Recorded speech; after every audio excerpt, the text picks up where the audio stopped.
All right.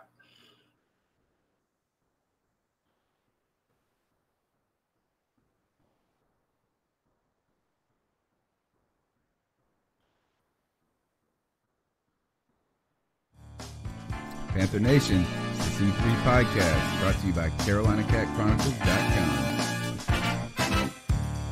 I had fun, man. Just out, you guys joking. We working at the same time. Putting the work in as a team. Like I said, I'm just glad to be with the guys. My favorite night of the week. We're gonna go out there and we're playing to win. We're not out here just to show up. We're out here to win. I don't want guys that want to win, because really, who doesn't? Nobody wants to win. Everybody wants to win. I want players that hate to win. Well, this embodies everything that we are as a team, as an organization. Our motto is keep pounding. That's what we do. You know what I'm saying?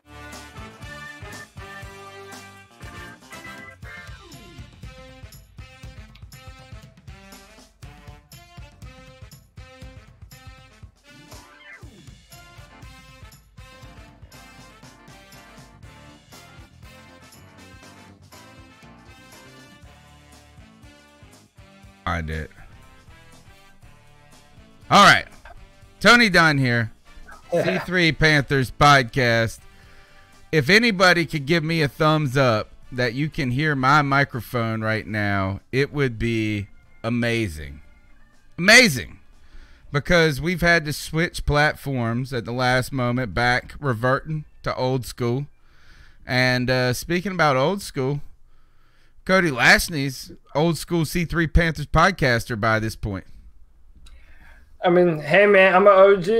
I'm coming up on my 1 year reunion on C3, baby. We're about to throw a party. Hope springs eternal. Draft time is upon us. The Hornets are trying to make it to the playoffs with 3 minutes left, and it's Tuesday night. And I don't love anything more than talking about the Panthers on Tuesday night with all my peeps in the chat room and my man Tony Dunn. I'm ready to roll, man. Let's do it. It's episode 19.11, I believe. Tonight's show's titled Waiting for the Draft is Boring as AAF. And I am sad. I'm in mourning this week because the AAF is dead. It didn't even make it through a full season. It was derailed by Tom Dundon, owner of the Carolina Hurricanes, or at least there is some bitter infighting between Bill Polian and him. It seems that he swooped in, was the savior for a moment, but had ill intentions. And this just reminded me that waiting for the NFL is boring as fuck. Sorry for the language, folks. We need our football. We need our football, and the draft is approaching. We're going to be talking tonight the raid the Panthers made on AAF signings this week to round and pad out that roster. We're going to be previewing Andre Dillard and better get to know a potential Panthers draft pick. And we're going to be talking a little schedule here. Cody, each and every week we're here at Tuesday night. You know those YouTubers, they get crazy in the chat. It was lit before we even got started. Tell them what they need to do. Turn their phones to portrait and smash the like button. What are you doing? It gets us to more people on YouTube. Spread the C3 love we have, man. All of our diehards are in the chat. Susan Deans, 10 Tizzy, Underground West, Carlton Cohen, the C3 fam. Even though there's not a lot to talk about, when you have these awesome people in the chat, there's always good times to be had, man. Always. All right, so we're on YouTube. Well, usually we're on Facebook and Periscope. Tonight we're just going to our bread and butter, YouTube. Hopefully Shindig will be back next week. If you're listening on iTunes, TuneIn, Stitcher, wherever you get your podcast, man, we appreciate it. Make sure you subscribe. Share the link with a friend. Let us know you're listening to the show. Send us a message. Send us a message on Twitter at @cat_chronicles. And hey, Susan, she said, I still don't know how to turn my phone to portrait mode. Turn it the long way. Here, I'll show you. Landscape, I'm sorry. This is not me being a jerk either, by the way. Landscape, portrait. Landscape, portrait. They don't give you the thumbs up button when you're in landscape.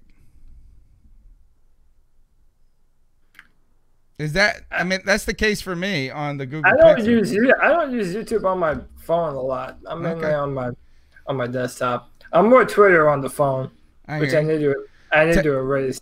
It's taking up too much of my life. It can, for someone like me who, I finally, the doctor gave me medicine for this crap.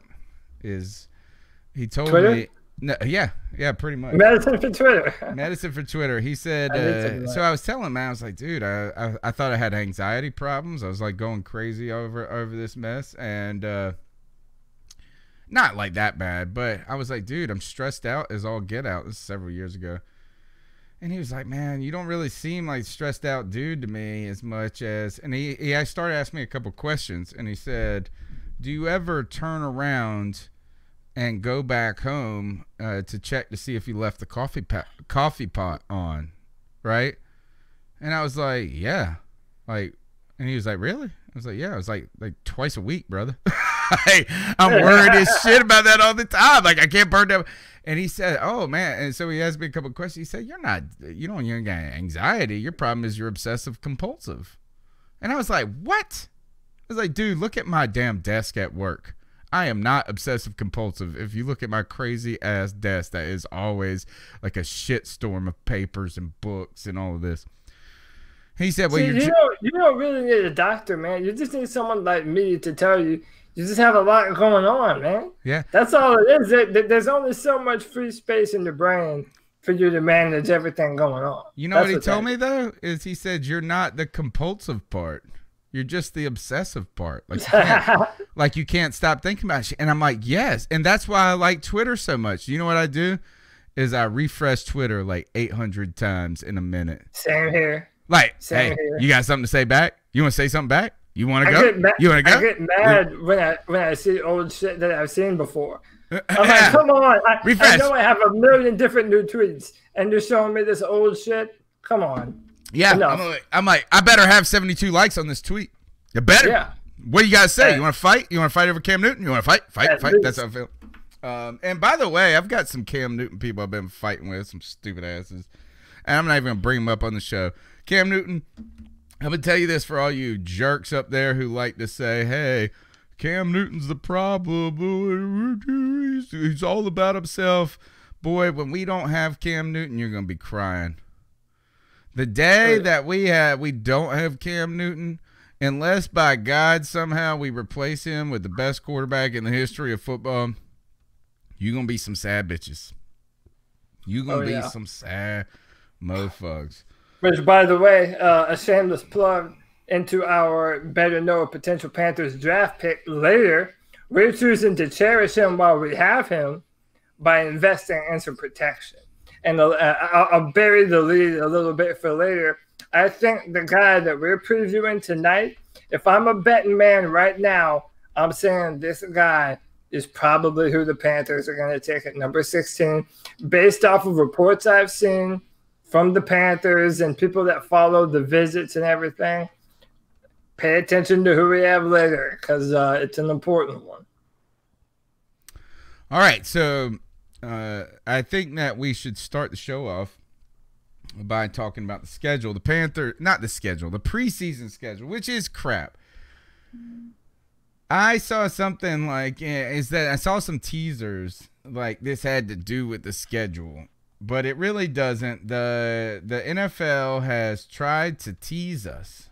They've teased us with announcing 4 games where we knew 2 of them already. So they told us 2 games that we didn't know. We knew that we always know we're playing Pittsburgh in week 4.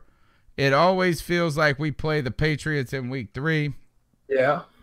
And this year we're going to be starting off at Chicago and then actually playing ourselves at home, the Buffalo Panthers. Keep rumbling. Keep rumbling. Yeah. Keep rumbling. So the preseason schedule is out. Even the Bills, I feel that we played them the last, 3 or 4 years in a row now. Yeah. When I looked at this schedule, I felt like, what? Wait a minute. I've seen this Remember before. Cam Newton damn near got into a fight with Kelvin Benjamin last year. That's right. That's yeah. right. Well, he actually schooled him. Oh. Kelvin Benjamin, what do you think he's doing right now?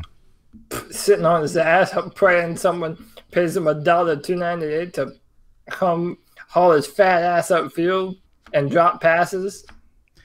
You know, Kelvin Benjamin wishes he played offensive line because Matt Khalil's raking in the damn dough. And fat-ass Kelvin Benjamin, who's just as sorry. You know, two sorry asses, one making a bunch of money and the other one is like, damn it. Why couldn't I be that? He tried to become an offensive lineman. Nah, that's the joke. Everybody said he needs to be a professional you leader. know, is that I think that it turns out that Kelvin Benjamin was soft. That's what I think. I think he's soft, like a pillow.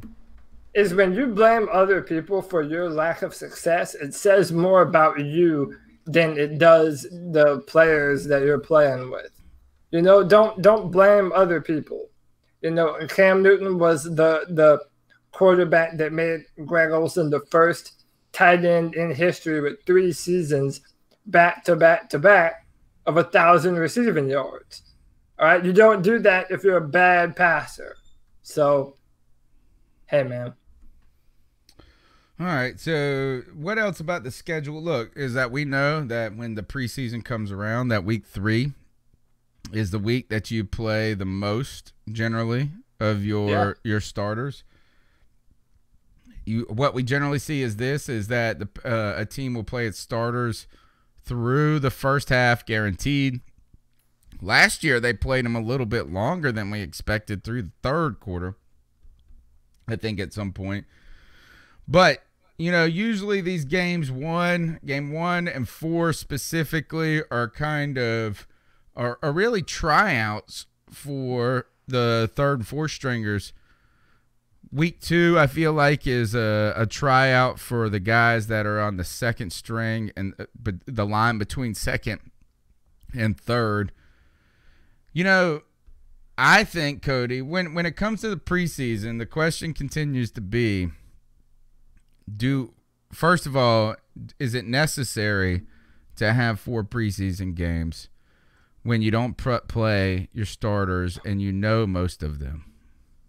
Well, this is what's interesting because the CBA is coming up in around 2 years, and I'm hearing that the NFL might push for 2 more games during the season, but as an aside, you scratch my back, I scratch yours. A concession. A concession.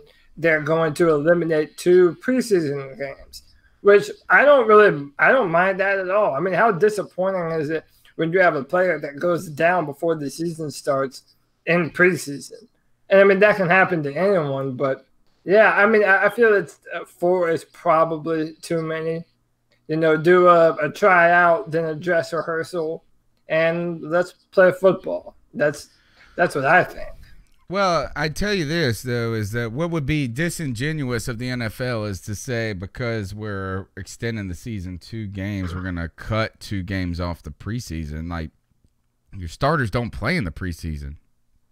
Yeah, for the most part. You would just be adding a ton of reps to guys where the season's already long. I think another thing, too, to think about here is for me is maybe what the idea is to just insert another bye into the season. You know, why don't we just trim off a preseason game, maybe trim it to 3? And my buddy Clip Brock from Pirate Radio, he's always said this, is that another bye, if you really are interested in player safety and their health and not overworking them, is you put another bye into the season, and what you then do is, first of all, you get rid of that week where there's like 12 games at 1 o'clock, and you're like, oh my god, you know, you'll check your fantasy lineup, and like everybody has played in the whole league. I think it would give you some ability to probably help the Thursday night. We know that the Thursday night game has been problematic for teams. Look at the Panthers. Panthers play the Steelers Thursday night in the beginning of the end. Yeah.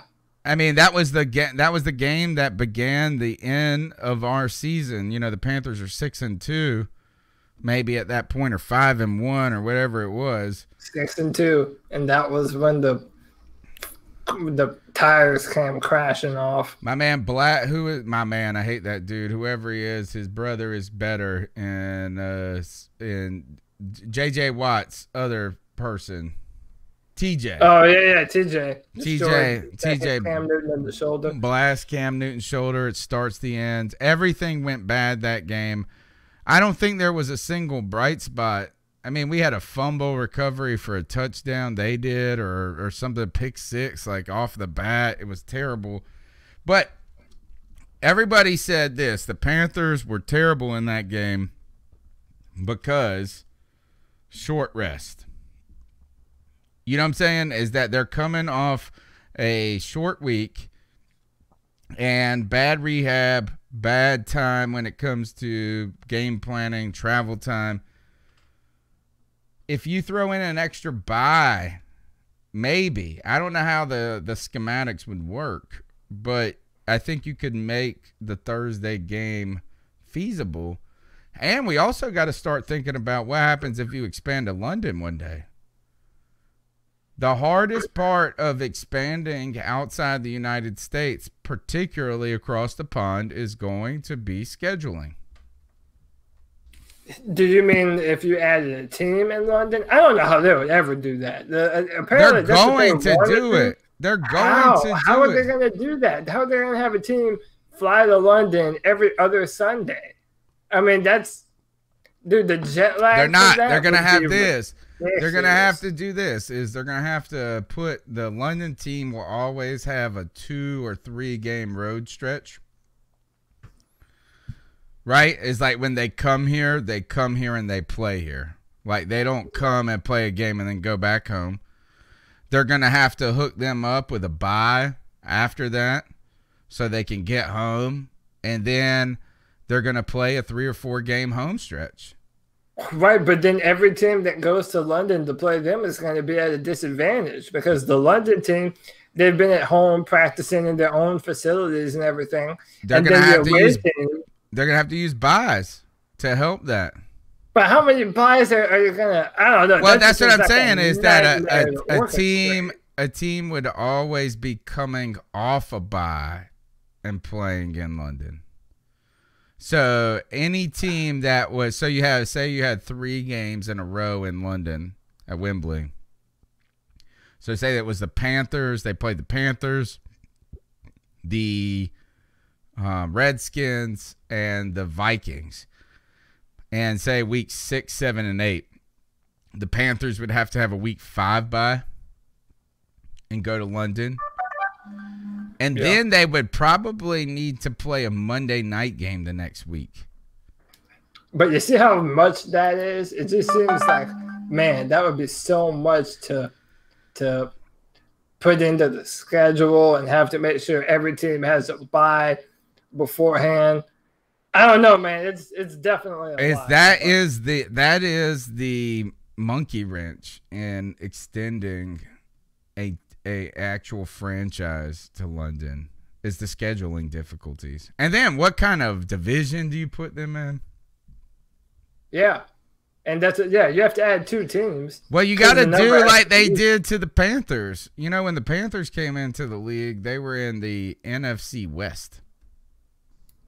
Yeah. So that's what I say is that if we bring a team in London, we got to put them in the NFC West just to be jerks about it. So they got to far west. So they got to play Seattle, Arizona, San Francisco. Jerks.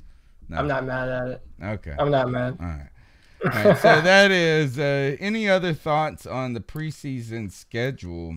Oh, I got another thing, another grind my gears about the preseason. Oh, Lord. All right. is the jerks, they charge money to the season ticket holders for these joke ass games.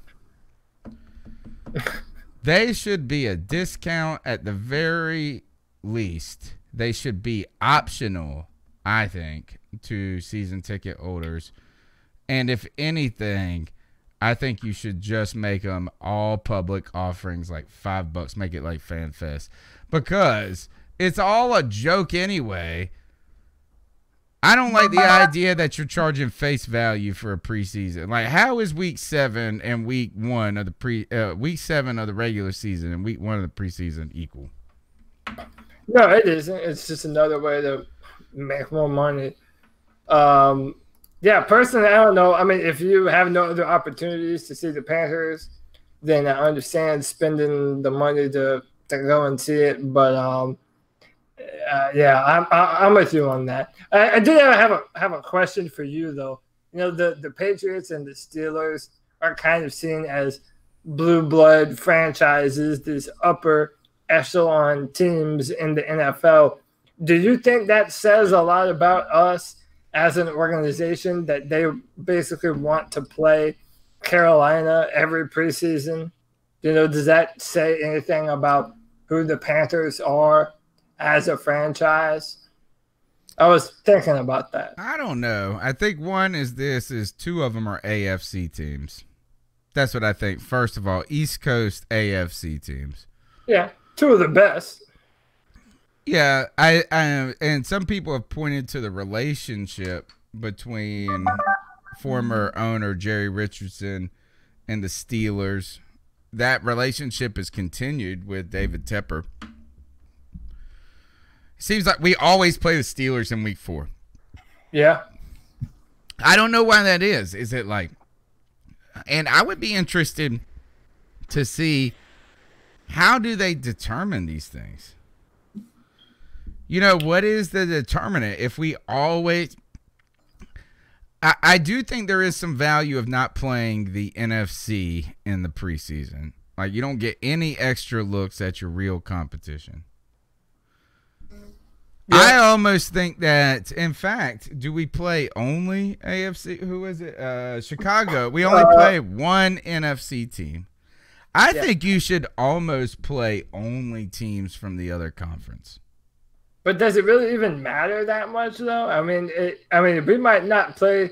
Well, I think that we do play the Bears.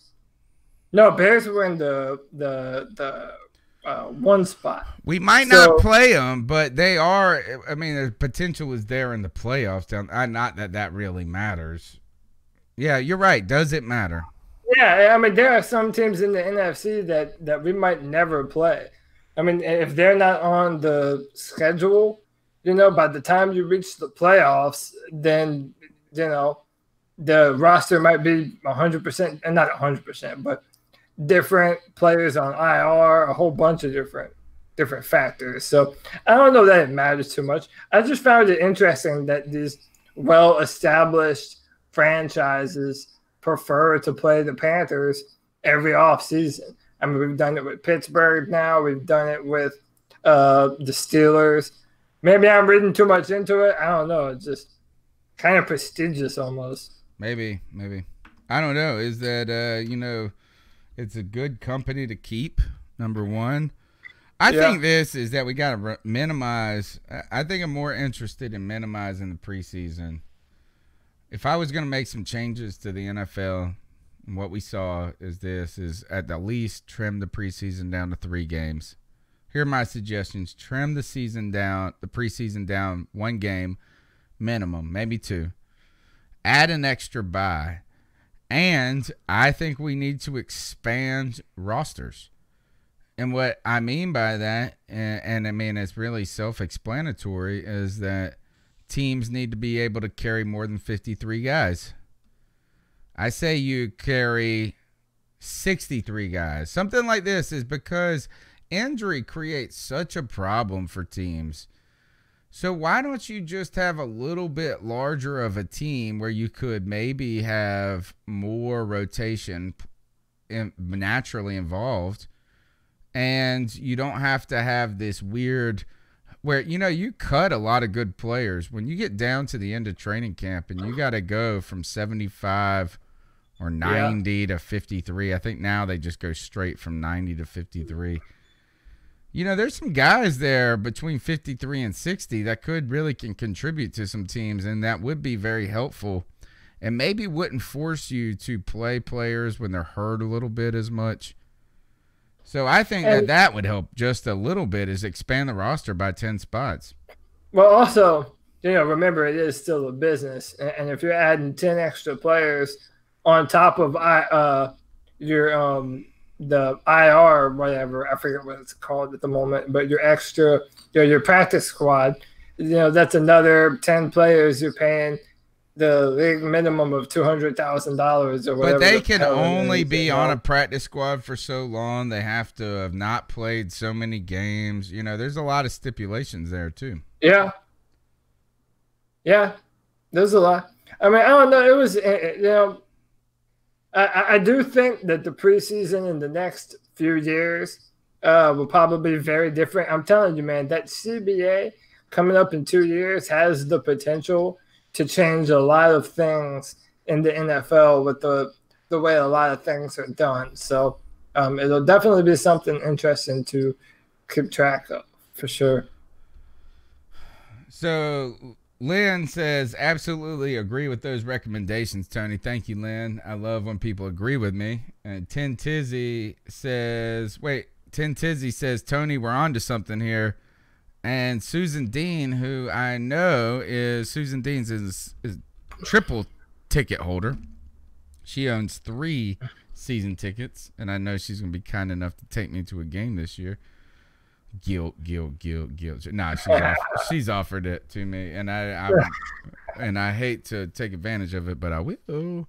No, she says I think the preseason should be free. Personally, what I would say is that even if it isn't free, I don't think it should be obligatory for season ticket holders to pay for it.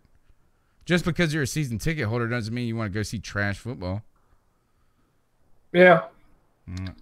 Yeah, okay. I'm on your side, man. You're listening to the C3 Panthers podcast. Tuesday nights, we chop up the latest Panthers news and opinions. We appreciate all your support. Continue to support us by being a participant in the show, by participating in the chat room, calling into the Cat Calls line. The number is 252-228-5098. We'll play your calls later this evening. I only got one call tonight so far, so I told you that it is boring as AAF waiting for the NFL draft. Let's talk about this. As the Panthers made some signings this week. In fact, speaking of the AAF, the Panthers have raided, as some people have described it. In fact, it's so far down on the list now. The Panthers they signed this guy right here. I just put him up on the image. You can't see it, Cody, but the rest of everybody can. We signed Kit O'Brien, guard. We signed Parker Collins. So Kit O'Brien, this is just the story from Panthers.com. Center Parker Collins and guard Kit O'Brien signed 1-year contracts with the Carolina Panthers 3 days after the AAF suspended operations near the end of its first season. Collins is an Appalachian State product, and I believe the Kit O'Brien says spent parts of 2015 and 2016 on the Colts practice squad, and he was a starter for Ball State. We also got some other dudes. I think we've gotten 5. And another one is what's his name? Rashad. Should know it. He was an awesome player when it came to... Yeah, Rashad Ross. Rashad Ross, who played a little time when it comes to... he played with the Washington Redskins. So here, the AAF has folded. Less than 1 season in. We were all stoked about it. Not you, but I was. We made a huge deal about this in the damn season. They couldn't even make it through a damn 1 season. But a lot of guys are there. There is some rating of these AAF players. Rashad Ross, Kit O'Brien, just to name a couple of people. And then I got another one, and his name was, and I thought I got the image up. But Destiny Veo. And then one other I saw today. This is my favorite. I got to put it up. Let me see. You go ahead. How about this? You tell me what you think about these signings so far, and I'll pull this image up because it deserves to be put up. Well, first off, and you know, everyone be honest. Did anyone really love the AAF? Like, did anyone feel this is about to be the next? Me. I never felt it, man. I don't know. It was a developmental league. And I know it was, but dude, I always found myself forgetting when it would come on.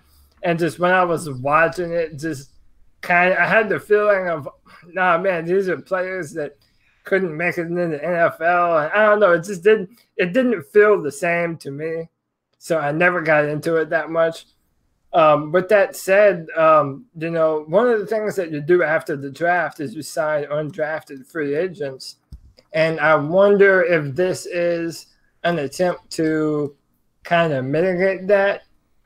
Maybe if there are players that we're interested in, but they have better offers somewhere else, they go somewhere else.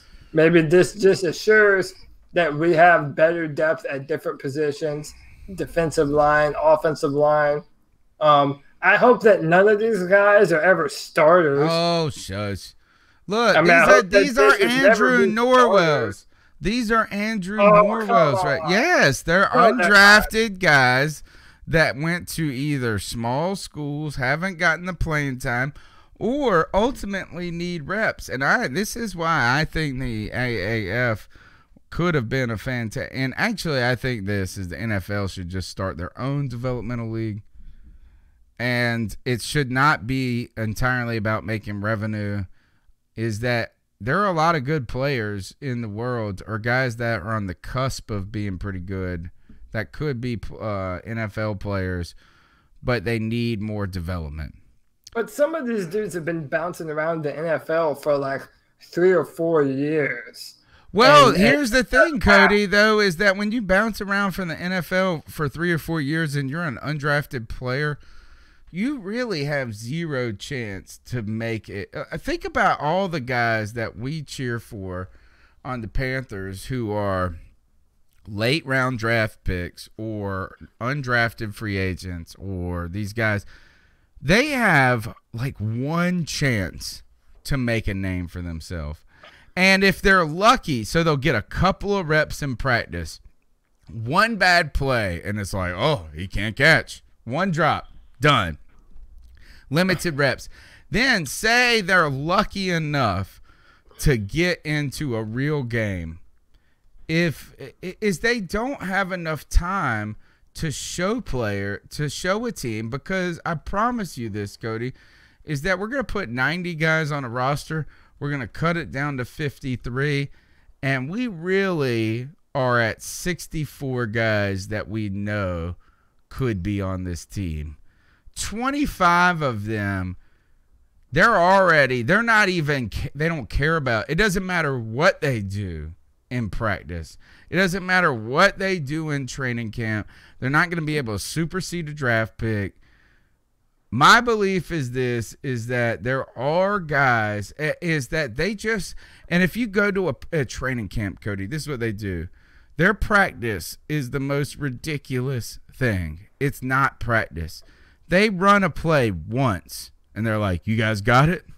Okay, next play.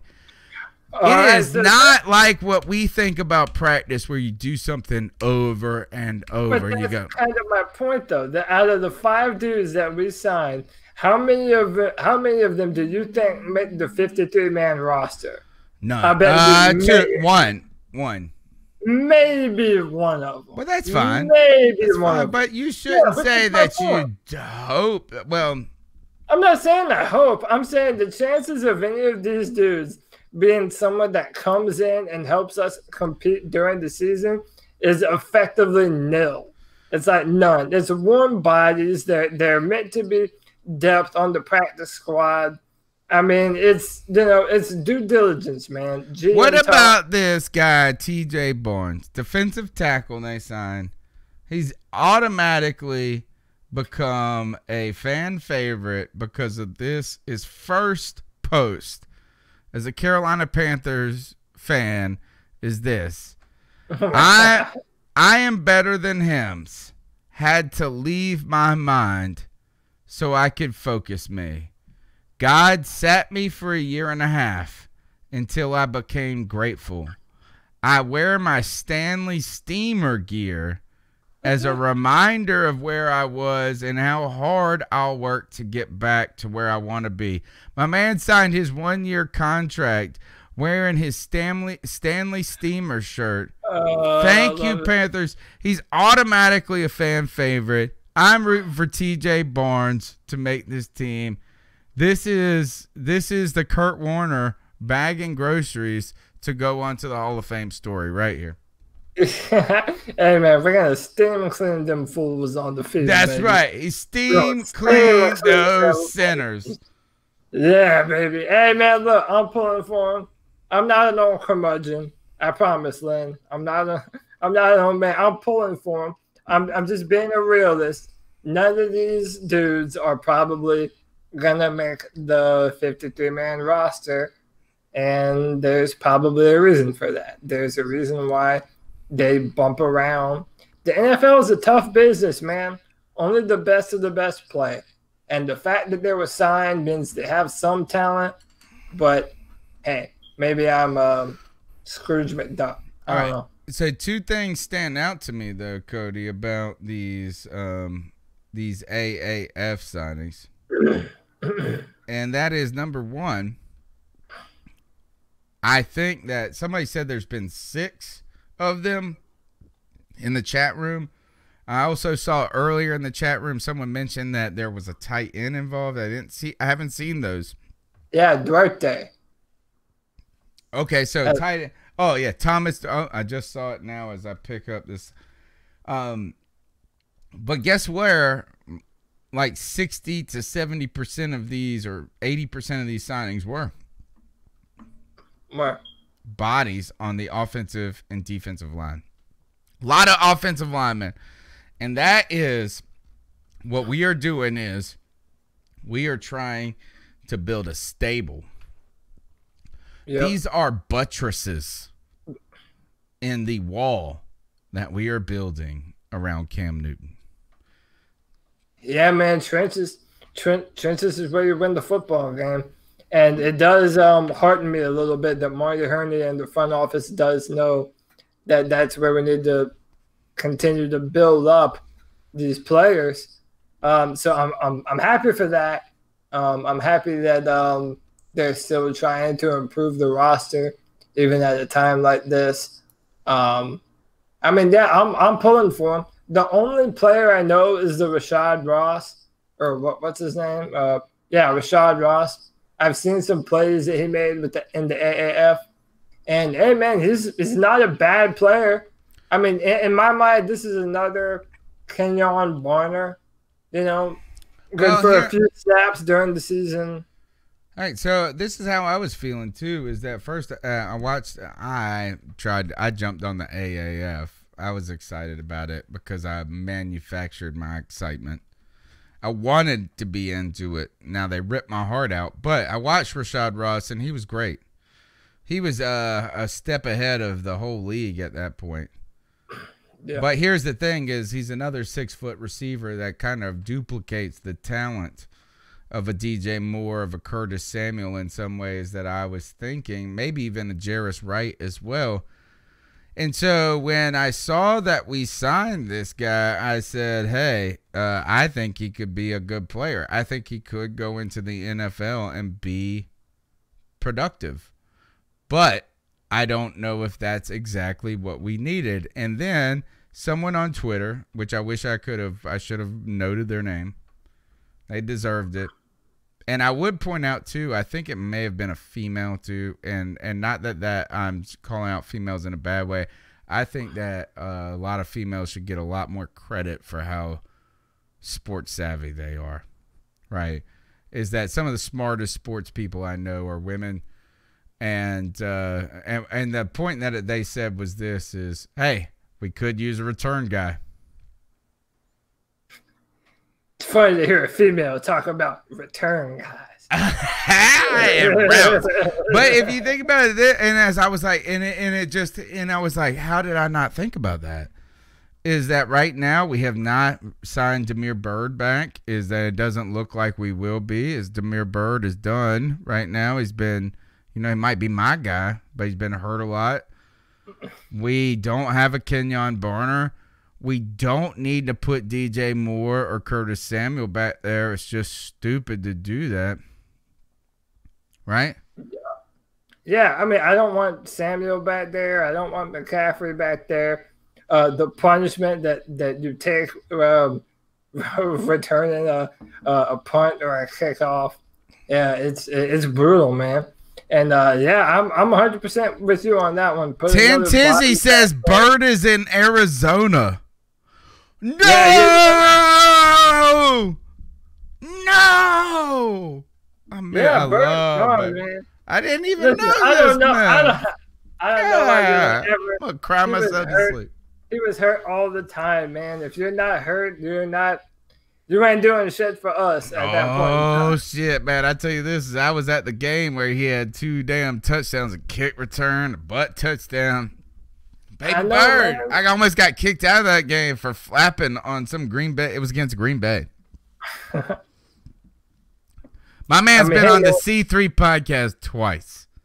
How can you not love Baby Bird? I hear you, man. It's just Lynn says slow on the news there, Tony. When did anybody? Yeah, this a while. Really? Yeah, it's been a while. I am embarrassed. I'm embarrassed. The Birds Done Floor Southwest. That's what Josh said. That's funny. Yeah, it's true though. I mean, hey man, he'll never be healthy, and I hate that for him. He has a ton of talent. He's got little bones. He's got little bird bones. Yeah, and I remember him when he played at South Carolina. Even when he played at South Carolina, he was hurt all the time. If you're hurt in college, you're hurt in the NFL. That's my mantra of player health. So I wish him the best, but I don't see what he'll do too much more. All right, you're listening to C3 Panthers podcast, brought to you by CarolinaCatChronicles.com, where every Tuesday night we chop up the latest Panthers news and opinion from the fan perspective. Go ahead and subscribe, share the show, be a part of it by calling in the Cat Calls line, 252-228-5098. All right, Cody, let's do this. Let's jump to better get to know a potential Panthers draft pick. I'm about to hit play on the video. You can't see it. But here it goes. 1, 2, 3. Who's our guy? Tonight we're talking about Andre Dillard. And to everyone in the chat room, I genuinely believe that right now, if Andre Dillard is available over everyone else, he will be the pick for the Panthers. And as the NFL is moving towards an era of throwing the football, quarterbacks throwing for 300 yards of football game, you need an NFL offensive line that pass protects. Andre Dillard represents this. He is by far the best pass protecting left tackle in the draft this year. He anchors well. And let me tell you, I do not remember in my short years of looking at prospects, I cannot remember a player this fast and athletic playing left tackle. And imagine a left tackle who can move around the edge, keep his quarterback clean from the left side, and put people in the dirt like that. Andre Dillard is a beast. He wasn't asked to run block a whole lot up in West Virginia, but someone that fast and athletic, I'm not worried about him. They're going to be able to pull and do everything that they need to be able to do on the next level. He has a powerful anchor. The bull rush doesn't push him off the line. He's an all-around left tackle. He does everything that you want, and he would instantly have the most potential out of any left tackle that Cam Newton has ever played with. Ever. And I know Jordan Gross was awesome, but Andre Dillard is a man amongst boys. I don't know what else to say about him. The Panthers have shown a lot of interest in him. The general manager, Marty Herney, has been up there. We're showing a lot of interest in him. He's been one of our 30 visits. So we've had him down here. He's met with the offensive staff. The Panthers love him. And as of right now, I genuinely feel that even if a few other players are on the board, Andre Dillard will probably end up being the player that the Panthers draft at 16. Now, this might change, but if I'm a betting man right now, I'm putting my money on Andre Dillard. Right now, the chat room believes that Andre Dillard will be a goner before the 16th. I don't think so. I disagree. I don't think so. All right, tell us why. Because they say he's long gone. There are so many defensive players that are going to go in the first round, and I'm telling you, a lot of these quarterbacks are going to be overdrafted. Drew Lock, not necessarily someone that I would spend a top 15 pick on, will probably be the second quarterback taken in the draft. People are going to trade up for pass rushers. People are going to overvalue people like, Rashawn Gary out of Michigan, who I do not have a first-round grade on, but he's probably going to be drafted top 10. A lot of these players. Is that Gary? Yeah. Tell me this. Why do you guys not like him? I like him. He didn't do anything. He was the best player on the defensive line and 3.5 sacks. He doesn't have bend around the edge. He's not a real disruptive player. You're drafting a player for their athleticism and almost nothing else. I think that he is a really good I think he's a good defensive end when it comes against the run. I think he sets the edge great. That's what I saw that I liked a lot. Yeah, that's all. That I think could translate a lot to the NFL. I just think that could translate to a lot to the NFL, is that we get a little too enamored by guys going full speed off the side. But we know is that you can negate a pass rush when it comes to the NFL by running at them. So that's the one thing I like about when I looked at Gary, and I just looked at his highlights. All I did is, so I don't know enough, right? I'm not trying to say is that I just felt like, hey, this guy knew how to drop back and keep going into plays when they seemingly were over already, and I like that trait. Well, listen, let me say this too. I see Lane saying we might have to move up. Josh thinks that the left tackles aren't going to be there. I'm also saying this knowing that Jonah Williams from Alabama, who we've previewed on the show, and the right tackle from Florida, Jawan Taylor, are probably rated higher than Andre Dillard. So they're probably maybe in that 7 to 13 range. So when I say that Dillard might be there, I genuinely think that Dillard is probably the third left tackle or tackle prospect on the board. But that doesn't mean that Andre Dillard is bad or not comparable. Like I said, he is the best pass protecting tackle in the draft. It's just the other two players are more well-rounded, and they've had better reps against better competition. But none of them have the athletic profile that Dillard do. Panthers guide FSU 23 is on board with you, or at least in agreement. He says this: too many good defensive players for the left tackles to be gone before 16. Yeah, 100%. And I'm telling you that they're gonna fly, man. And the tight ends and the linebackers. I mean, we're in a position to pick up a day one starter because a lot of the better players are going to fall down the board to us. Let me ask you this: as we're going to go over Charlie Casserole, his mock draft, and the reason I call him Casserole is because this asshole hates Cam Newton. He also is a former G. And this is what I got to say: is that I've been trying to tell people, if you listen to Pirate Radio, and I know that Susan Deans does, is that I've always said on Pirate Radio, one of the things that I'm learning as I get older in life is that we trust people in leadership roles. We trust that they're qualified or that they're that much better than us at whatever they do. You know what I'm saying? Like a politician must know foreign policy better than us. A GM must understand how these things. It's just simply not true. As I learn and as I get older and older, is that what I realize is that there's just as many incompetent people in leadership roles as there are in non-leadership roles. Charlie Casserelli, or as I call him, Charlie Casserole, is the same guy that trumpeted that the Panthers should take Blaine Gabbert, or as I like to call him, Blaine Babbert, over Cam Newton. He also said that the Duke quarterback is the most polished quarterback for the NFL, the most pro-ready.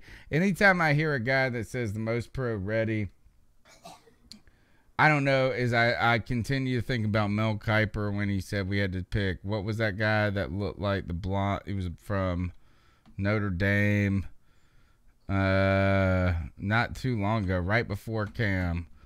What was his name? Gosh. The quarterback? Starts with C. Yeah, starts with C, I think. Clausen. That's right. All right. So because Charlie Casserole. Ron Fox didn't even know they were drafting right. Clausen, by the way. Because Charlie Casserole is saying this, I automatically don't agree with it. But here, I'm going to read off his top picks all the way to 16. But he actually proposes the Panthers trade to 8. All right, here they go. Number 1, Kyler Murray. Number 2, Nick Bosa to San Francisco. Number 3, Josh Allen to the Jets, edge rusher. Number 4, Rashawn Gary, edge rusher. So that puts us 3 defensive players in a row. Make it pick number 5, Devin White, linebacker to the Tampa Bay Buccaneers.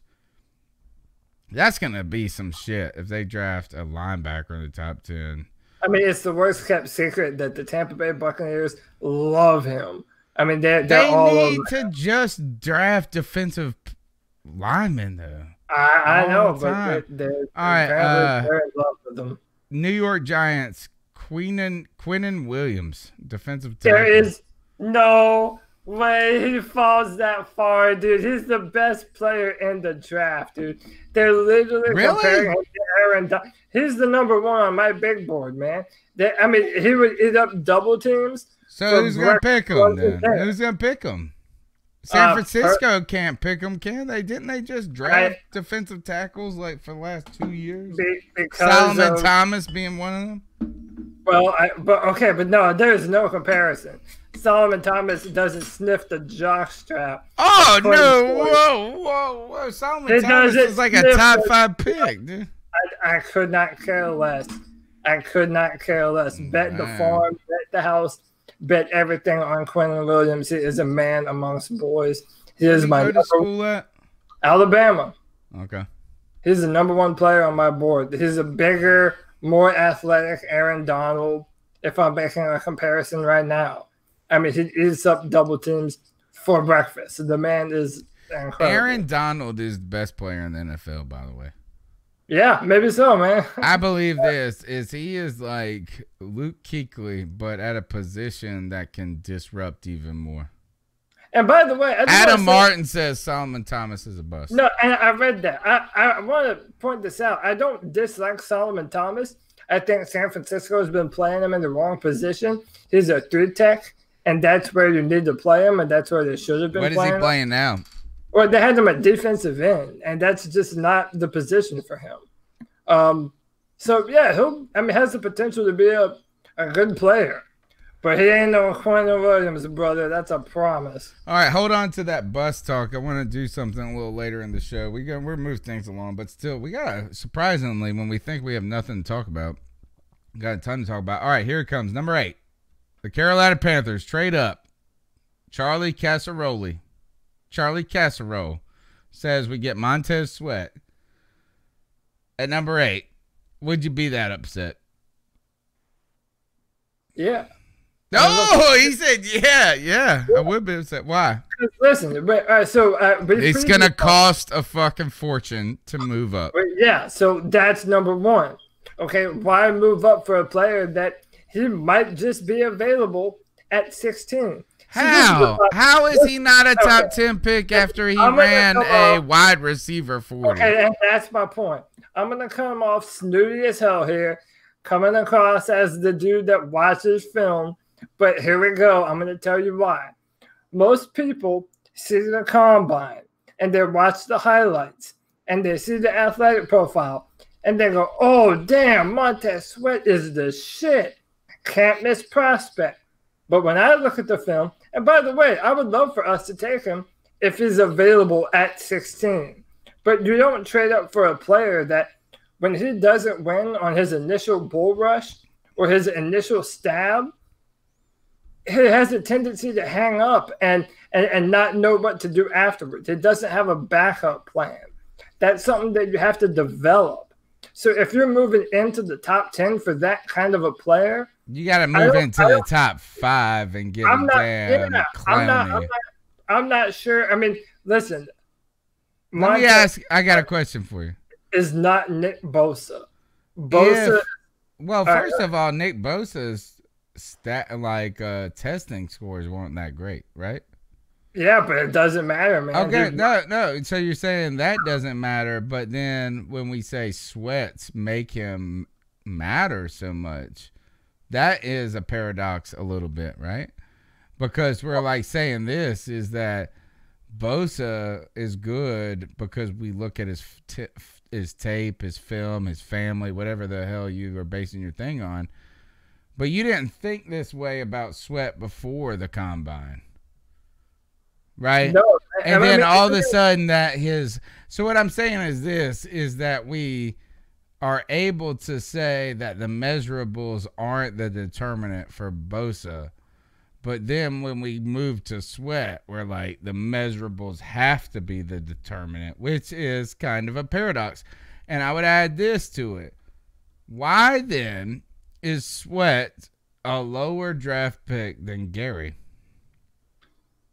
Why is he a lower draft pick? Well, or a higher, whatever the right terminology is that if we're so in love, why is Rashawn Gary listed higher than Sweat, even though you look at production, right?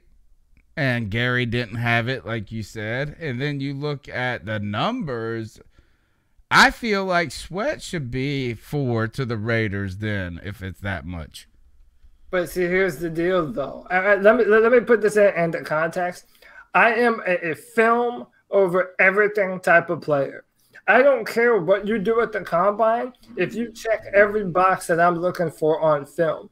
As a rookie at Ohio State, Nick Bosa had more pressures than Cleveland Farrell, Montez Sweat, and Brian Burns this year. Than either of those players this year. Nick Bosa did that as a freshman.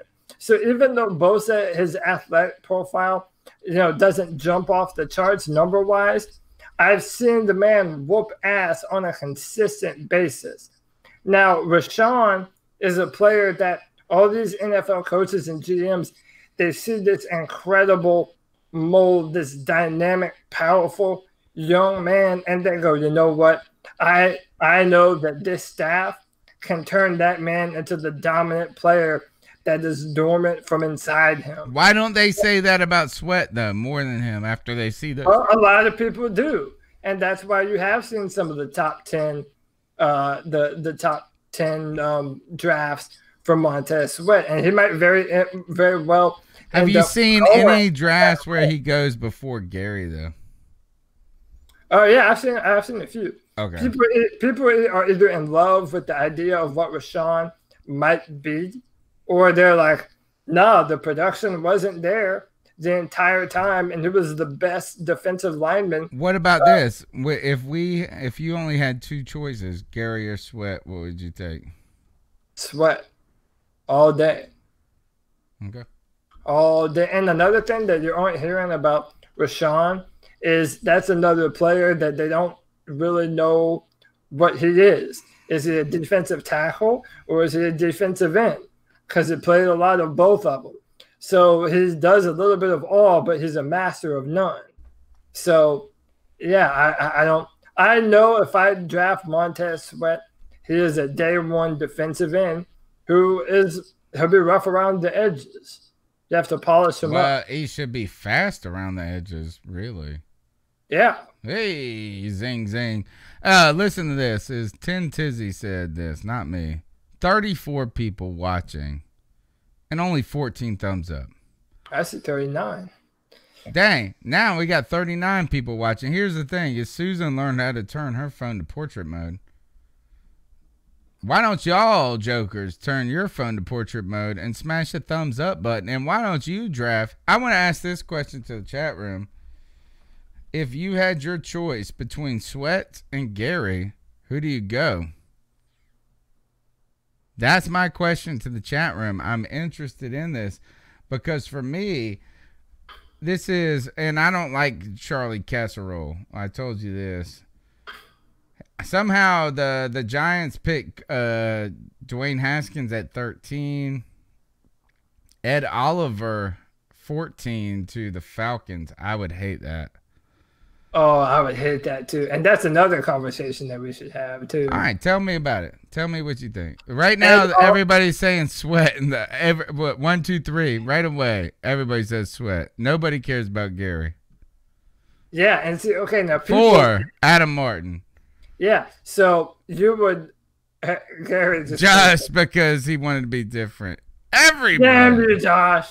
All right, so listen, if you looked at Ed Oliver's production, you might say that I'm a hypocrite because he didn't have a lot of production either. So you hypocrite. Might say, you might say, oh, Cody, you're not high on Rashawn Gary, and he didn't put up any stats, but yet you're so high on Ed Oliver, and he didn't do anything either. Yeah, because they were playing Rashawn or Oliver out of position.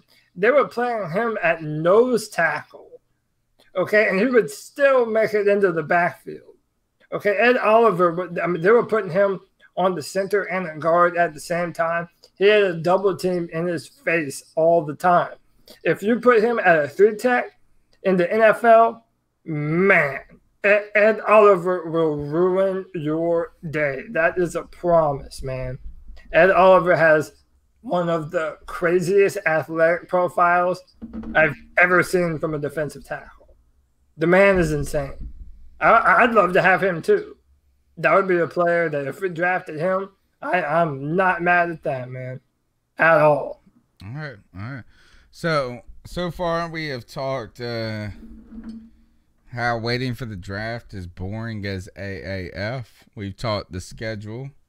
We talked about some new signings. We talked about Dillard, right? We've done Dillard.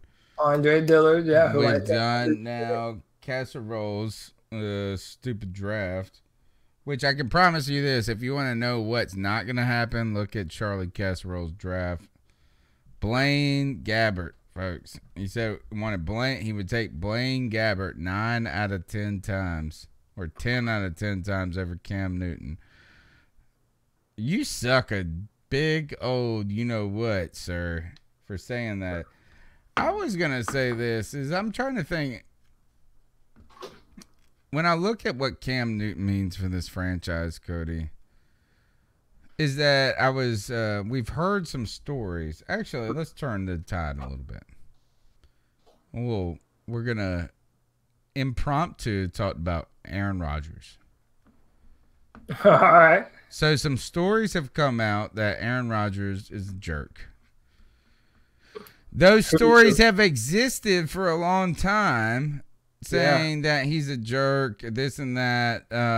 He places the blame on other players. He doesn't take it for himself, that type of things. And well, now there's been a story that was released, I think, by Bleacher Report. And while I know we want to make fun of Bleacher Report, now they advertise. I like this. Bleacher Report advertises on ESPN. On ESPN, they're reading Bleacher Report ads on their top shows. So, Bleacher Report is an entity that we do have to talk about. So, this guy writes this story and is talking about basically that Aaron Rodgers didn't think highly of Mike McCarthy and is a super jerk. And Mike McCarthy was checked out as a head coach. So, you hear, you know, as we are Panther fans and we listen to this conversation, we automatically go, Jesus Christ. You guys talk all this shit about Cam Newton.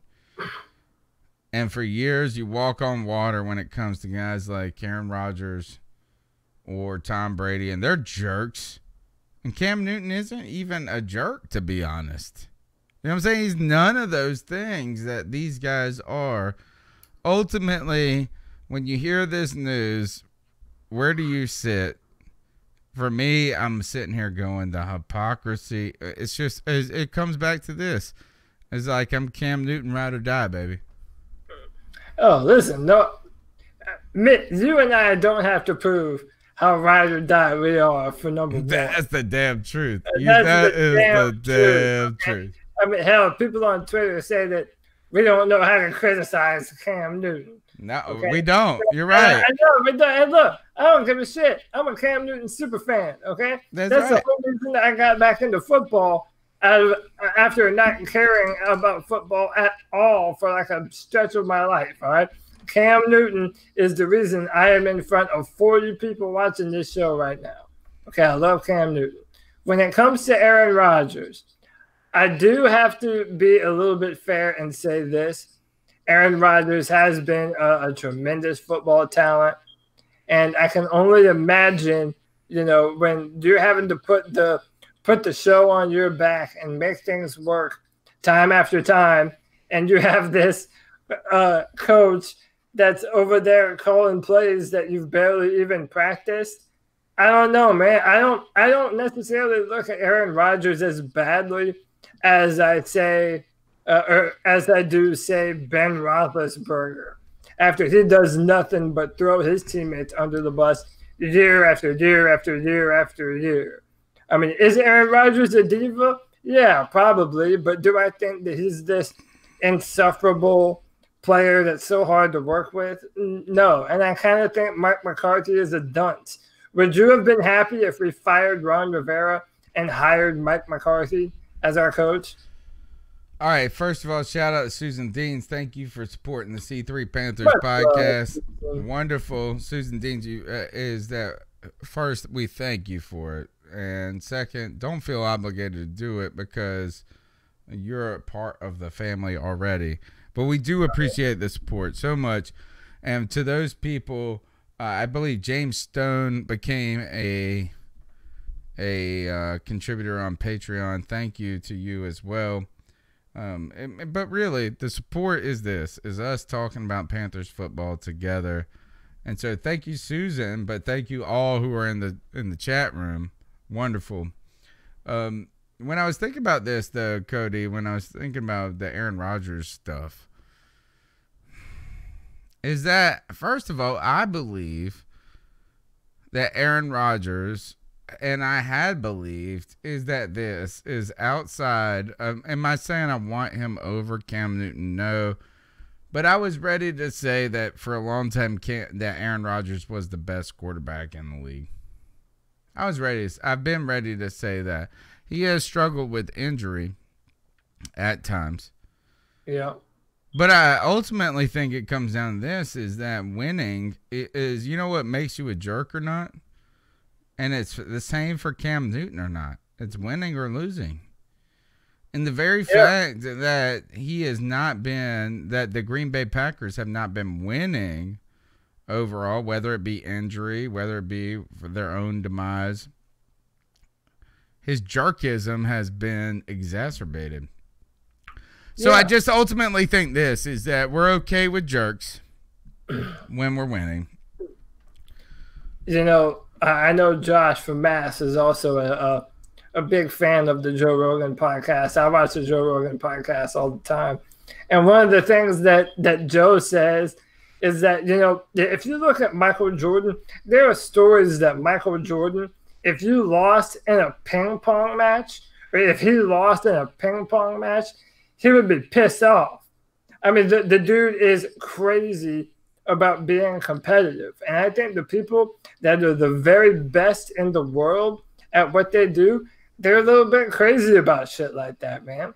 So it doesn't necessarily bother me when I hear someone like Aaron Rodgers who thinks that, you know, they've underachieved in his time being there and to have a head coach that limits them. Tom Brady is always yelling at coaches on the sideline.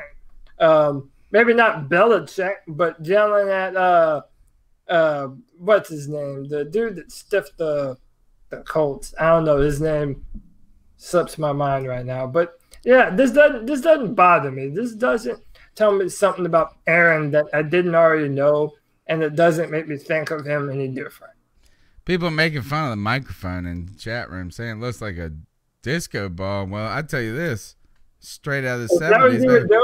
Woo! Straight out of the 70s. Woo! Hey, if you don't know it, I might be pulling up some of those, cutting out some of those. Never mind, we're going to talk about it. You know what y'all did in the 70s. Oh, Disco Inferno over here. Yeah, y'all mugs didn't sleep in the 70s. Y'all didn't sleep, and it won't Ritalin. Them mugs. Some of that Colombia's finest. Yeah, exactly. That is exactly right. If this was the 70s, we'd be getting down like that. Now people in the 2000s just like worry about their health and don't smoke cigarettes. What a boring ass generation we are. Or they are. I'm actually over 30 days quitting smoking cigarettes. Yes. And I didn't smoke a lot, bro. I didn't smoke a ton, but man, it's like crazy hard. So don't do it. Just like don't get a disco ball for your microphone or do that Colombian yo. I mean, or do whatever. It's your life. Yeah, you're right. All right. Last thing I do want to come back. Actually, let's talk about it now, and we'll do the cat calls. And there's only one. Is that Antonio Brown? I saw a couple people talking junk. Wait. Josh from Mass says, thank God, shag carpet and disco. Holy, you know what? We got a shag rug in our living room. It was beautiful. It's ridiculously hard to keep clean. And my mom, who grew up in the 70s, goes, you need a shag rake. I was like, what the hell is that? They raked their carpets with a rake. That's how they got the shit out. Could you imagine having the time to even do that? It's just stupid. It's like this, is we would never do that today. Is that on top of that, we would be like, you only got like the jujubes out of that bitch. You know how many ticks and fleas and spiders there? Oh gosh, dirt and dirt. Hell no. Okay, dude. Josh, I ain't that much older than you. I was born in 1981, brother. All right. So I wanted to talk about this. I wanted to ask you just quickly. What do you think about this Antonio Brown? Antonio Brown talking shit to Juju Smith-Schuster on the internet. But what the hell? I think this is that for a long time I've kind of tried to be reserved about these greedy ass players. You know what I'm saying? Like the diva players. Because I'm like, I don't play the game. I don't put my body on the line. If they want to put their money out there, you're playing with Ben Roethlisberger, blah, blah, blah, blah, blah. I didn't want to be too judgmental. But Antonio Brown is now a Raider. He's gotten a raise. He's gotten all this, and he is an amazing player. But he seems a little petty, talking shit to Juju Smith-Schuster and calling out that he fumbled in his rookie year. All this, what do you think about Antonio Brown? To me, I think he is lost. I think he's losing it, man. I think he's becoming like kind of like a Michael Jackson person, where their circumstances have fucked him up so much. Well, let me say this, and I've already kind of said it. I am not a fan of Ben Roethlisberger. Right. So when I hear Antonio Brown say, yeah, he's an asshole. He has an ownership mentality. He runs around like he owns the place. He was saying, I just won't throw you the damn football. How about that? You know, for the most part, I've been on Antonio Brown's side. Right. That's how I felt. I didn't want him in Carolina because I didn't want to pay him almost Cam Newton $20 million. Yeah, $20 million a year. Yeah, but I mean, it's funny how oblivious, how bad he looks. I mean, he's making fun of a player that looked up to him, that reached out to him when he was in college. And I mean, Juju Smith-Schuster comes out looking awesome in this. Doesn't it turns into, he's like my man, that TJ Barnes wearing the Stanley Steamer shirt. Yeah, that's how cool he looks. He's an awesome kid, man. He has his own YouTube channel. He's fun, making jokes. He's just an awesome dude. If you don't like Juju Smith-Schuster, there's a problem with you, okay? He's an awesome dude. And Antonio Brown had moved on. He's no longer in Pittsburgh. They paid him all the money in the world to be a wide receiver for Derek Carr, of all people. Okay, good luck with that. Yeah, I just don't know what he gets from all this. For me, what's weird, Cody, is that, like you said, is that you've been on Antonio Brown's side. I feel the same way with Le'Veon too. Like, I have not been ready to demonize any of these guys. I also have not been overly negative about Roethlisberger, but have been hearing it, right? So I've been hearing those things. And been kind of pro Le'Veon, pro Antonio. But what I would say is that these actions by Antonio Brown discredit the criticism against Ben Roethlisberger a bit. No, not at all. I do believe that. Is that like right now, I thought that I had been thinking that Roethlisberger's a jerk. But how is it that you just continue to say Roethlisberger's a jerk when all the other dudes are also jerks? Well, yeah, I'm not saying he's not a jerk, but I just don't hate. My angst is not at Roethlisberger more now than it was 3 weeks ago. Here's my deal. If you're the quarterback, you're the de facto leader of the football team. And if everyone in the locker room is assholes, it doesn't mean you're going to pass for – being an asshole that's on par with everyone else's level of assholishness. Part of my beef with Ben is he's always been on talented football teams. He's never had to be the entire offense like Cam Newton has had to do, like Aaron Rodgers has had to do. He's never had to do that. He's been in a bunch of trouble off the field, yet people brush that under the rug. He is always, even before Antonio Brown, man, he has always thrown players under the bus. Always. He's done it to other receivers before. He's done it to the defense. He's done it to coaches. He's not responsible for who he is as a person. And in my opinion, he's kind of overrated. But the behavior of Antonio Brown now, and I would even say arguably Le'Veon, continues to suggest that even while that may be true, it's not as bad as we thought. I don't see how you derive that because Antonio Brown is a giant dick. He's I mean, a fucking nutcase at this point, talking smack to Juju about a fumble he had, a player he played with, like you said. Is that what I'm saying is this? Is that, okay, Ben Roethlisberger is a jerk, but so the hell is Antonio Brown. I didn't think that 2 weeks ago. I thought Antonio Brown was but that's kind of my point. disgruntled. Now he is a giant asshole. The fact that you didn't think so, 2 weeks ago, is kind of my point, though. We've heard shit about Ben Roethlisberger for a long time now.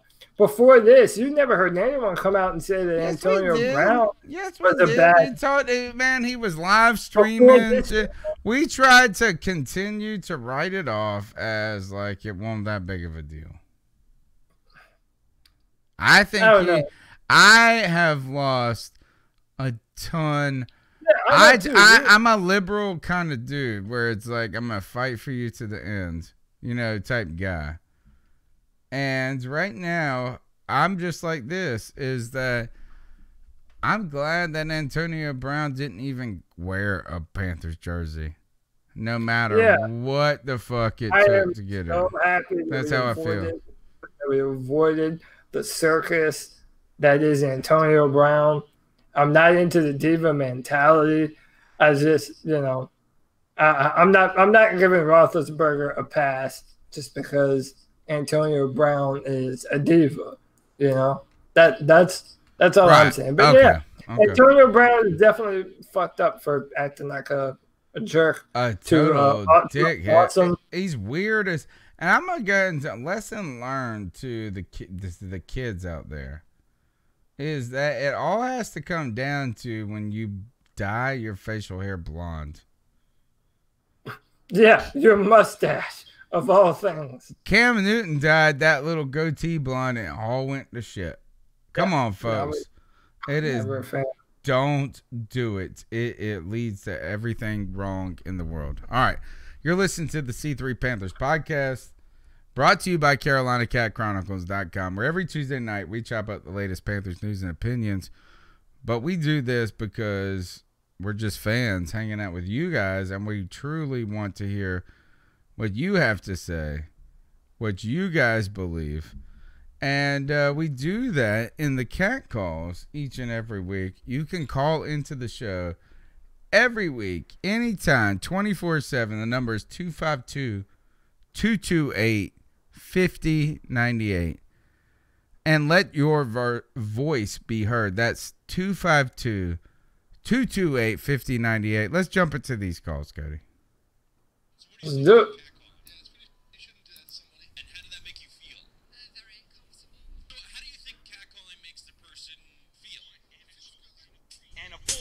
Who's that cat sitting in the back corner with his face buried in his nose? Who's that kid that can use one?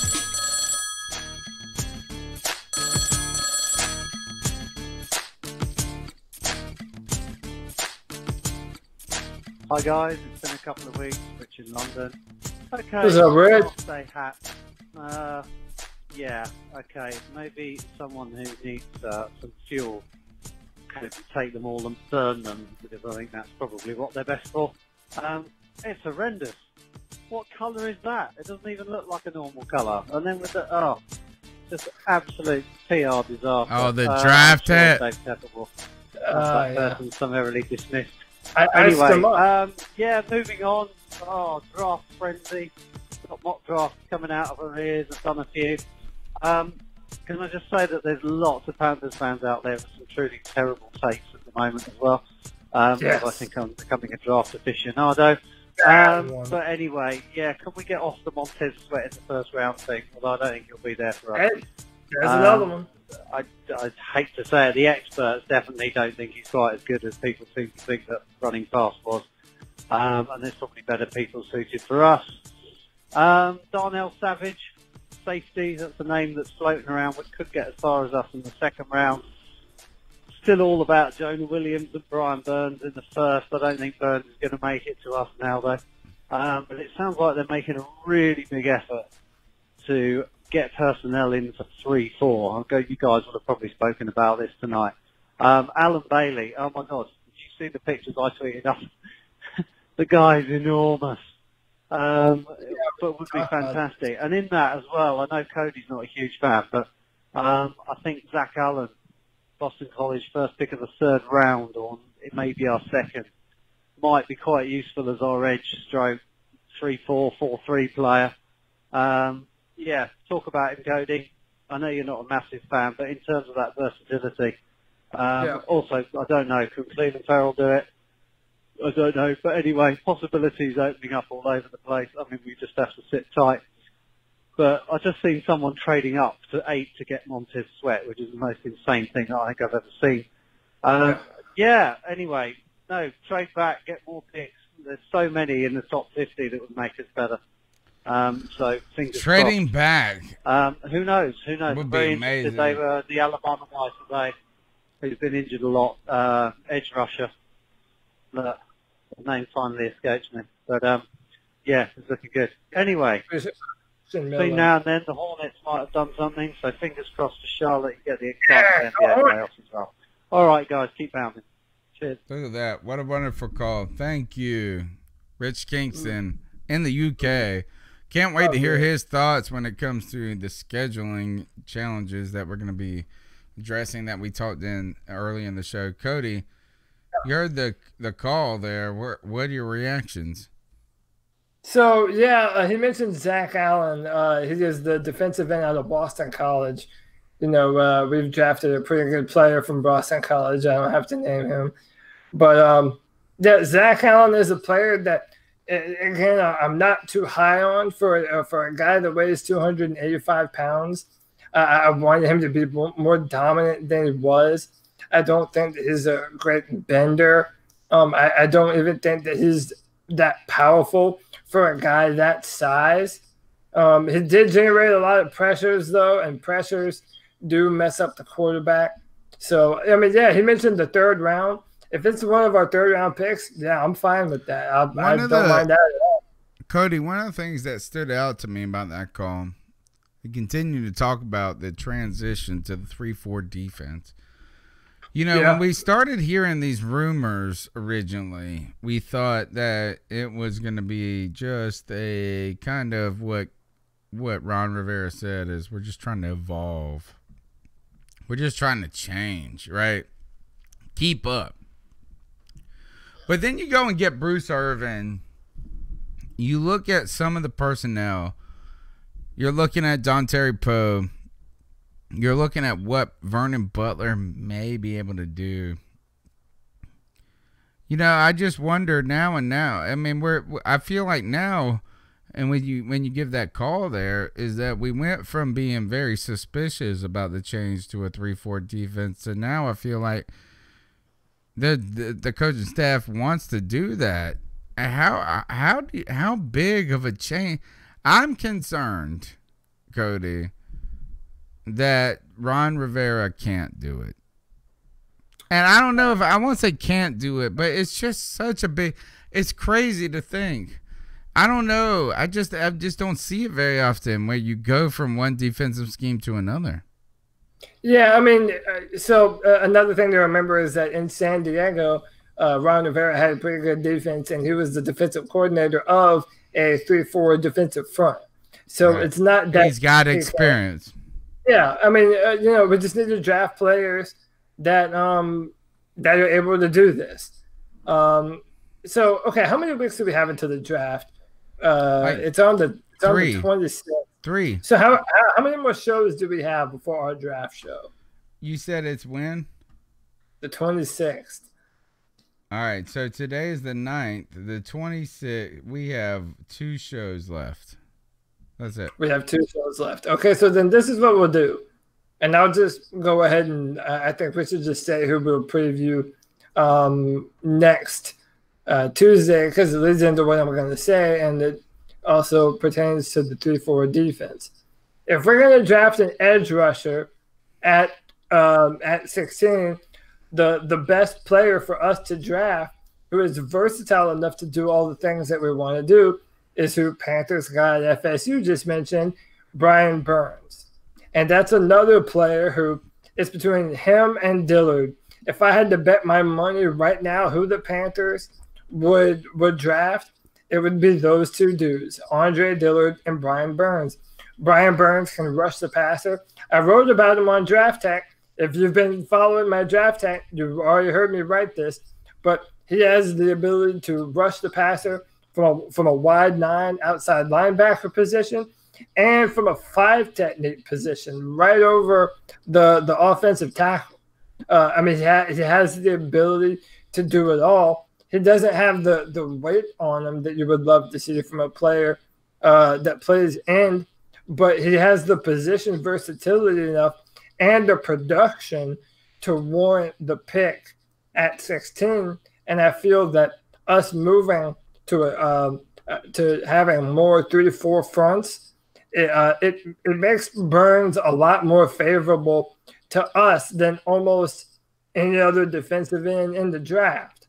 So, you are right though that this 3-4 move is shaping up to really control everything that we do in the draft and how we are going to be in 2019. I'll be interested to see in how this defense commits to it, because while everybody points to Ron Rivera having experience with it in San Diego going back, is that right now Eric Washington is the defensive coordinator, and that is bizarre, right? Because it's like I'm the defense. It's kind of like saying I'm the man of the house, but my mama still helps me. And Ron Rivera being the guy here.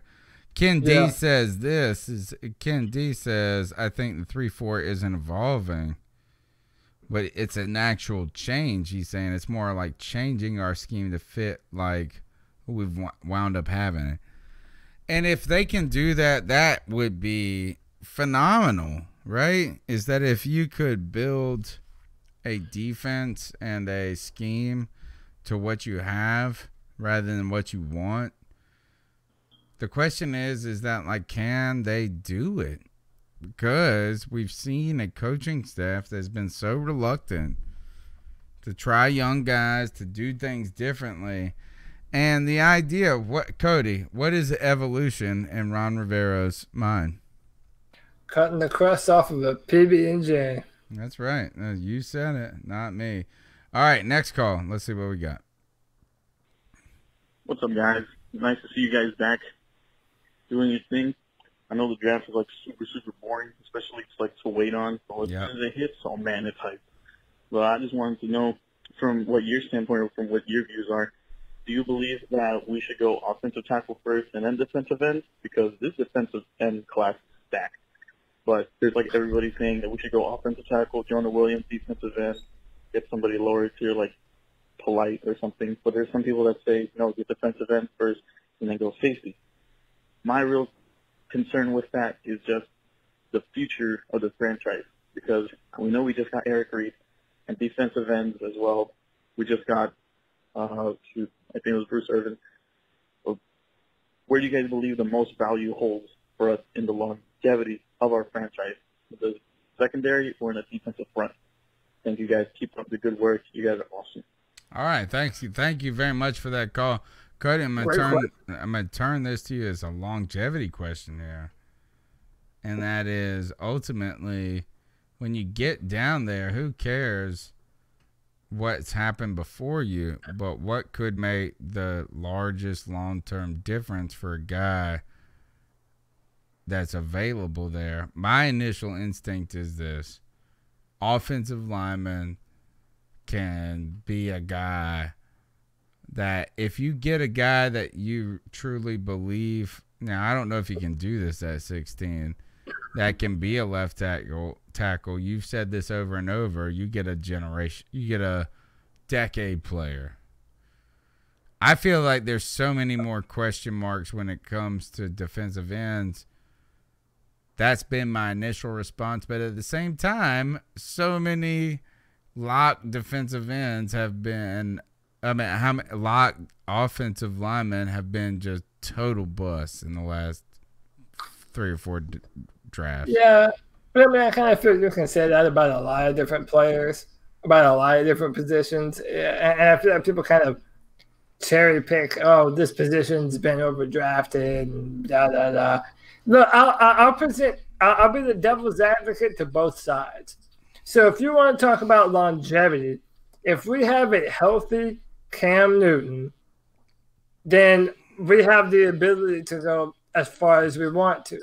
I think that it's easier to generate pressure using blitzes and stunts on defense than it is to generate a competent offensive line that can give your quarterback enough time to deliver the football on third down without him having to make magic all the time.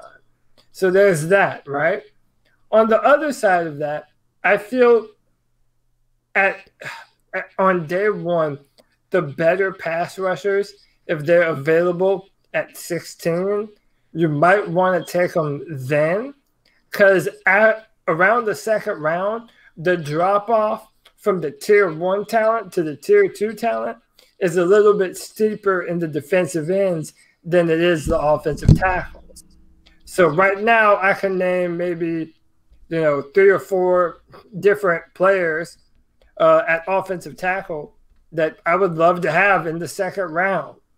Caleb McGarry out of Washington, Yadnik Kajus out of West Virginia. These players might be around in the second round that I believe would be a day one starter for us. So maybe it does behoove us to take that more dominant pass rusher at 16 as opposed to a left tackle. I think, man, I tell you this is all I can remember is Joey and Godspeed to Joe getting better. Joe Riolano, that freaking Puerto Rican. We love you. We miss you, brother. Sure. I remember in 2012 when we picked Luke Kuechly in the first round, and the Dallas Cowboys traded up to get Maurice Claiborne. And Joe was a huge Claiborne fan, and I, because Joe was subsequently a giant Claiborne fan. And then the Panthers go and draft a damn linebacker with all these giant needs. And we had Thomas Davis. We had, at that time, we had John Beeson. So who knows what the hell Marty Herney's going to do. But trust in Marty Herney, folks, is my man has had more good than less. You know what I'm saying? Hey, Joe's in the chat. Look at that. Joe Riolano in the chat. I didn't even know he's here. Joey! Hey, that freaking Puerto Rican. We miss you, brother. I hope you're feeling better soon. But is that I remember being like, Joe was like, I want Claiborne. And yeah, and Ken D, yes, Claiborne was one that made, it wasn't a 3, it was a 16 or something. It was one of the lowest scores in the history of the world in the Wonderlic. Oh, really? Yeah, he was pretty terrible. Yeah, he went to Dallas. But well, he was ultimately, I'm just saying this, is that Herney's pretty good at the draft, A, and B, who knows? Like, we could be singing offensive, defensive lineman. My man all of a sudden picks DK Metcalf. I mean, yeah, look, and at some point we need to go over that because, I mean, I think we're all just resigned to defensive end or offensive tackle. Take your pick. Yeah, there's like zero other. I tell you this, if we pick a damn tight end, I don't believe in picking a tight end in the first round. I just don't believe it. I don't think you should. I'm sorry. Is that we look at some of the guys in the past, and I'm not saying the Panthers do that, but that's the one pick right there I would go. If you had the opportunity to draft Gronk in the first round, nope. and you knew that he would be you wouldn't do it? No. Why? Because I think you should be able to get a defensive player, somebody that make more of a difference there. Is that I look at this is what's that dude for Tampa right now who's awesome? OJ Howard. He's amazing. He's a top 10 pick, but at the end of the day, he can only affect the game so much. I just feel like this is that like I think you need to get a Gronk in the second round. I don't believe. I'm on your side. I'm with you. I'm just gonna be pissed as fuck if we pick. I mean that. How about this? If we pick the tight end at 16, we would all lose our shit. All right, can I throw you a few names and you tell me if you're hot or cold? Tell me. Make sure you tell their position too, because I don't keep up with any of this shit. Yeah, and to the degree that you know who they are. Greer Williams, cornerback out of LSU. Yeah, I think that's too high right now. Too high? Yeah. He's the best press man corner in the draft and runs a 4.37. That's cool. That's fine, but we don't play a system where corners. I think we're moving to it a little more than we have. Okay. All right, but I'm asking you. That's your opinion. I'm going to say no just because of the position alone. But yeah, all right. All right, DK Metcalf. If you knew that Metcalf was going to be a Calvin Johnson type player for the next 10, 15 years. Yes, I would say yes. At 16, yes. Because 3 years ago, 2 years ago, 1 year ago, those guys are going at number 8. If he slips past the top 10, that's a hard no, right? A hard no? Like, I mean, I'm saying it's hard. It's hard to say no. It's hard to say no, right? Like when you're sitting there at 16 and you've got a guy who could be an offensive tackle or could be a guard or potentially this giant, beautiful motherfucker that can run fast and catch everything. Yeah. Like all of a sudden you go, hey, maybe we can get an equivalent player of a Dillard or someone close in the second round. So, yeah, I'm going to say this with Metcalf is that if you believe he's different, forever changing player, if you believe he's more than those 40 numbers, I would not lose my shit. I mean, I would lose my shit if we picked a tight end, dude. I don't know. See, you don't know a lot about TJ Hawkinson and Noah Fant. But you'd be okay with them if we picked them in the first fucking round? No, but that's all right. That's not because they're tight ends, though. No, just tell me this. If you picked either one of those guys in the first round, would you be like, all right, let's go back to this, to the first Panthers, the C3 Panthers live draft party. The first one we ever did was Kelvin Benjamin was drafted at 25, I believe. Oh, sorry, I just threw up in my mouth a little bit. No, I fucking lost it, dude. In a bad way. I was so pissed. First of all, I was hammered drunk at this point because it was like 27 picks or whatever. It was so late. But I drank a ton of beer. But I was super upset that we picked Kelvin Benjamin. And it had nothing to do with what I thought Kelvin Benjamin was. But I thought Kelvin Benjamin would have been there in the second round. I also thought this is that we should have gotten Bradley Roby at that point. That was the guy that I wanted. I went berserko saying we should not have gotten Kelvin Benjamin. He goes on to have 1,000 yards receiving. And so many people sent me messages, Cody, saying, oh, what do you guys say about that now? What do you guys say about that now? Ultimately, though, is that's how I would feel if the Panthers picked. I don't care who they picked at tight end. They would have to be the most transcendent tight end in the history of football for me to be okay with it. I guarantee you this. TJ Hawkinson and Noah Fant are both going to be better players than Bionic Whoopi Goldberg ever was. Okay, but I mean, that might be fine because I think that was bad. He should have been a second-round pick. I mean, I would be upset too, but that's only because we have other positions of need that are more important. And we're talking defensive line and offensive line. If you passed on one of the guys that we have previewed to get one of those tight ends, wouldn't you fucking go crazy? I would be upset. Okay, yes. So let's end that conversation. I'm just saying, there might be good players, though. Okay, all right. I think we got one more cat call. One more cat call. Here it goes. All right. Hey, gang. I just wanted to let y'all know you play to win the game. Was that a Bernie Sanders impersonation? No, it wasn't Bernie Sanders. It was the guy that coaches the Arizona. Now it's a former coach of the New York Jets. Oh, what's his name? It's not Herm Edwards. Herm Edwards. You play to win the game.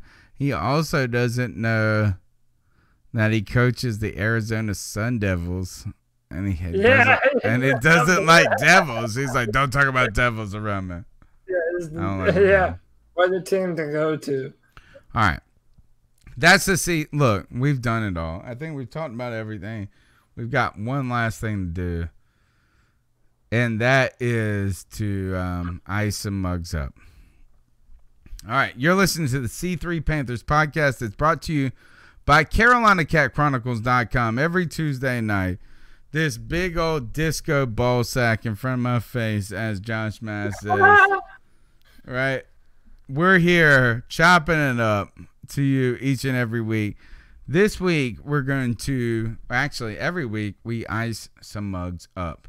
And what we do in the ice up segment is tell somebody to ice up. It's our homage to Steve Smith. Toughen up, to get it together, get your shit right. Everybody is fair game. So let's jump into this right now. I'm going to let Cody go first. Go ahead, son. I got your pick up. You're ready. All right, man. So this was a story, and I know that Lynn knows about this too. I saw her commenting on this. And so Torrey Smith, who again, Tony and I have had disagreements with. I don't believe that he's worth the $5 million that we're paying. And I do. Okay, so but you know, I defend people, bitch. Get the fuck out of here. I defend people when they deserve to be defended. And TMZ is trying to make Torrey Smith out to be like one of these assholes that goes to Africa and poses lions and giraffes and shit completely without context. And even Torrey Smith took onus with this on Twitter. Now, for those of you who don't know, if you're a farmer, wild hogs are like the plague. A menace. They will ruin your farm. They will murder your animals. They'll eat your animals. And they run wild. I mean, they have sex all the time. They're overpopulating. I mean, they generally are a menace. So a lot of these people go and they hunt the wild hogs. And Torrey Smith even he made a bunch of food for his family and friends. It looked delicious, right? But everyone wanted to call him undelicious because they're terrible. All right, but go ahead. I bet you they tasted pretty damn good. But gamey. Hey man, don't knock it till you try it. You ever had deer meat? I have. You gotta cook it right. You gotta age it. But go ahead. Sorry, I should not have interrupted your cat. But yeah, to everyone that was pissed off at this, and even TMZ for kind of posting this without the context. Oh, Torrey Smith poses dead hogs. I mean, it was an absolute problem that Torrey Smith was helping to solve. So he's helping to solve this bitch. Yeah, and a lot of people do. So for TMZ to try and throw my man under the bus for doing the right thing and paint him as some kind of poacher or something, Ice up, man. That's bullshit. Know your facts. I was thinking you're going to ice him up for taking a knee. Hey, he's in a knee there. God damn, you can't give him a break. I like this. I came back and he said, I'm from the country, Mugs. We hunt. You know what I'm saying? Like, oh, you're damn right. We're from the country too. We're from North Carolina. That's where I'm from. All right, my ice up pick goes to this. Is there have been a ton of people in the running. There's so much to ice up in the world. I mean, I could ice up my own children tonight, as I like to do. But I'm icing up this. Whoever in the world decided to, and also, it's like the best and the worst of the internet at one time. They have photoshopped Donald Trump's face onto Queen Elizabeth. And they've done a good job. So it truly is like, it doesn't look photoshopped a lot.